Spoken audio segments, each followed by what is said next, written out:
चंपापुरे च विख्याता चंपकेशो महीपतिः तत्रास्ते बलवाधन्वी महिते तत्सुलोचना। एक चंपापुरी नाम का नगर है और उस चंपापुरी में चंपकेश नामक के राजा रहते हैं। उनकी पत्नी का नाम है सुदर्शना। अब देखना इस कथा का शीर्षक क्या है, मैं आप लोगों को पहले ही बता देता हूं। इस कथा का शीर्षक यह रहेगा कि कन्या किसको प्रदान किया जाएगा। वैताल विक्रम से कहता है, राजन मैं तुम्हें एक आख्यान श्रवण करा रहा हूँ, एक कथा श्रवण करा रहा हूँ। उस कथा को तुम ठीक से श्रवण करना और ठीक ठीक तरीके से न्याय करना। अब देखो ये जो कथा है विक्रम बेताल की, हमको लगता है कम से कम 20 अध्यायों से ज्यादा अध्यायों में है, लेकिन संपूर्ण कथा तो श्रवण नहीं हो पाएगी। लेकिन हाँ, कुछ चरित्र ऐसे हैं जिनको आप लोग जरूर श्रवण करें। चंपकेश राजा, पत्नी सुदर्शन, इनकी पुत्री बहुत सुंदर थी और सुंदर इतनी थी देवता भी तरसते थे। कौन कौन देवता? भविष्य पुराण में वर्णन आता है, इंद्रो यमः कुबेरश्च वरुणो विबुधोत्तमः। इनकी कन्या इतनी सुंदर थी, इंद्र भी तरसते थे यह हमको मिल जाए, कुबेर तरसते थे हमको मिल जाए, वरुण तरसते थे हमको मिल जाए, लेकिन भैया मिली नहीं।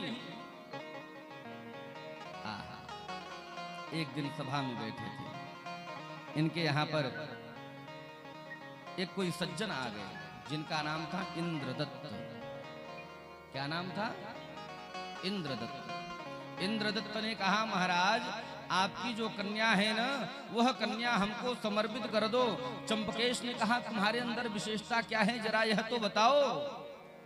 बोले, हमारी विशेषता यह है, सर्वप्रथम मैं शास्त्रों का ज्ञानी हूं, शास्त्रों में निष्णात हूं, वेदों का मैंने अध्ययन किया है, इसलिए अपनी बेटी मुझको दो।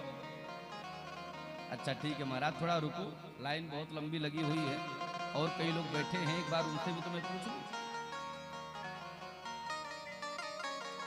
दूसरा आया, तुम्हारा नाम क्या है? सरकार मेरा नाम है धर्मदत्त। अच्छा तुम्हारी क्या विशेषता है? मैं वेदांग में बहुत निष्णात हूं, शास्त्रों का मुझे ज्ञान है, मुझे शस्त्रों का ज्ञान है, इसलिए अपनी बेटी मुझको दे दो। अच्छा ठीक है महाराज जी, एक लोग और बैठे, उनसे थोड़ा पूछ लो। बोलो तुम्हारा क्या नाम है? बोले मेरा नाम है धनपाल। क्या नाम है? इनका जैसे नाम था इनका काम भी वैसा ही था। मेरा नाम है धनपाल। ध्यान देना भैया, धनपाल केवल नाम का ही धनपाल नहीं था, इसको नित्य प्रति 5 स्वर्ण की मुद्राएं मिलती थी। कितनी मुद्राएं? आजकल एक ही मिल जाए तो आनंद आ जाए, और धनपाल को डेली 5 सोने की मुद्राएं मिलती थी। अच्छा सोना मिलने से हमारे पुरुष लोग प्रसन्न हो चाहे ना हो, लेकिन हमारी माताएं बड़ी प्रसन्न हो जाएंगी, क्योंकि इनको सोने से बहुत प्यार है। और टीवी में एक ऐड भी आता है, पत्नी से करें प्यार तो फिर तनिष्क से क्यों हो इनकार। ये ज्वेलर्स वालों का अपना एक ऐड आता है, पत्नी से करे प्यार तो फिर हॉकिंस से कैसे करे इनकार। वो कुंकर होता है ना, ऐसा कुछ विज्ञापन आता रहता है।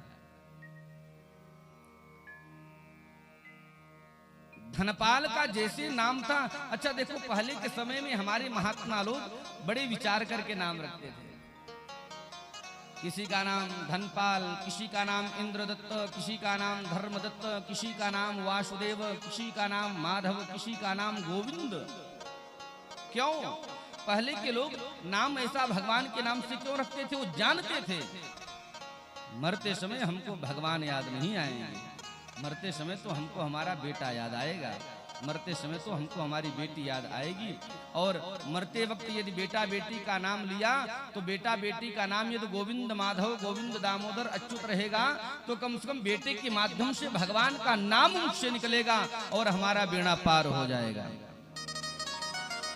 लेकिन आजकल तो भैया आप पूछो मत, फैशन परस्त लोगों ने बिल्कुल नाम की ऐसी तैसी उड़ा करके रख दी, धज्जी उड़ा करके रख दी है साहब। ऐसे विचित्र विचित्र नाम है, पूछो मत। एक किसी लड़की का नाम था गुड़िया। मैंने कहा जब तुम हो जाओगी बुढ़िया तब भी तुम्हारा नाम रहेगा गुड़िया।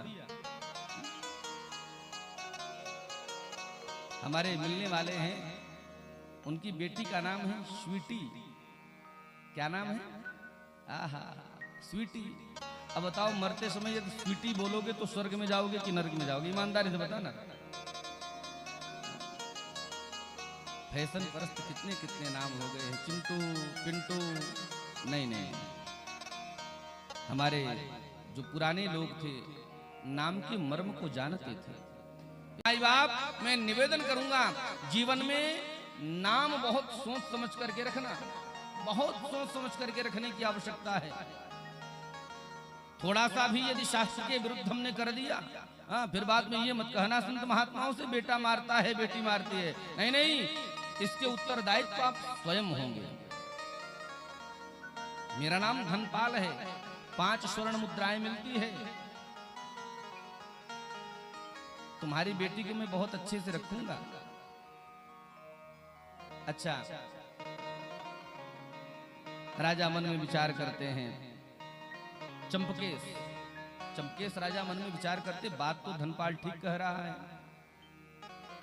माँ बाप क्या चाहते हैं? हमारी बेटी अच्छे घर में चली जाए, अच्छे कुल खानदान में चली जाए।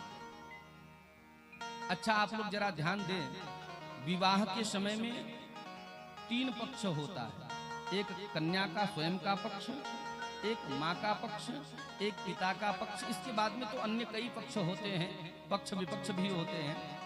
लेकिन विवाह के समय कन्या क्या चाहती है? कन्या वरवते रूपम। विवाह के समय कन्या क्या चाहती है? मेरा दूल्हा सुंदर हो। हाँ जी, क्यों माताएं, सही बोल रहा हूं ना? कन्याएं क्या चाहती हैं? मेरा दूल्हा बहुत सुंदर हो। माता जी क्या चाहती हैं? भैया मेरा दामाद सुंदर हो चाहे ना हो, लेकिन पैसे वाला हो। क्यों माताओं? बिल्कुल सच्ची बात बता रहा हूं ना, देख लो, आप लोगों के मन की बातें मैं बता रहा हूं। अच्छा, जो पिता लोग होते हैं वह क्या विचार करते हैं? बोले भैया बेटा दामाद धनवान हो ना हो कोई बात नहीं, रूपवान हो ना हो कोई बात नहीं, लेकिन हाँ इसका कुल खानदान अच्छा होना चाहिए। क्यों भैया, ये सही बात है ना? अच्छा, ये तो तीनों की बात हो गई। अब जो रिश्तेदार लोग हैं ये क्या चाहते हैं? ये चाहते हैं भैया शादी रूपवान से हो चाहे न हो, धनवान से हो चाहे न हो, कुलवान से हो चाहे न हो, शादी रविवार को होनी चाहिए, क्योंकि रविवार को छुट्टी रहती है। सब अपने अपने हिसाब से डिमांड रखते हैं। तो चंपकेश ने मन में विचार किया, धनपाल तो ठीक कह रहा है, किसके साथ में विवाह कर दे। अब वैताल कहता है, विक्रम तुम बताओ उस कन्या का विवाह चंपकेश को किसके साथ में करना चाहिए।